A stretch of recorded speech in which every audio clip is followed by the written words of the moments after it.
At the White House today, President Trump made an announcement involving the National Football League and the National Mall. He also previewed his meeting tomorrow with the Canadian Prime Minister amid tariff turmoil and upped his import tax threat. This one aimed at the movie industry. NBC's Julie Sirkin has the latest details from Washington.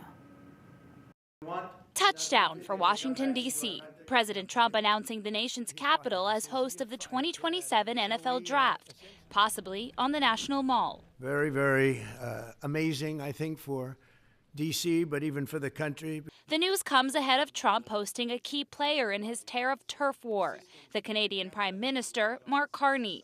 Amid the ongoing trade war and Trump's threats to make Canada a 51st state, the relationship with one of the U.S.'s strongest allies has soured. They all want to make a deal because we have something that they all want.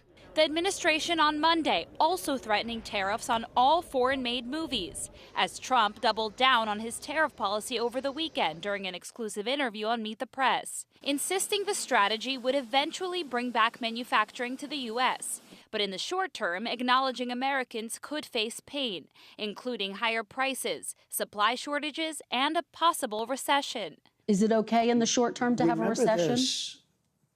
Look, everything's okay. What we are, I said, this is a transition period. I think we're going to do fantastically. The president playing the blame game and only taking credit for the positives. I think the good parts are the Trump economy and the bad parts are the Biden economy because he's done a terrible job. He did a terrible job. NBC's Kristen Welker pressed the president on his immigration crackdown and mass deportation efforts. Asked whether every person in the U.S., regardless of citizenship status, deserves due process, which is guaranteed by the Fifth Amendment. We'd have to have 1 million or 2 million or 3 million trials. But even given those numbers that you're talking about, don't you need to uphold the Constitution of the United States as president? I don't know. I have to respond by saying again, I have brilliant lawyers that work for me.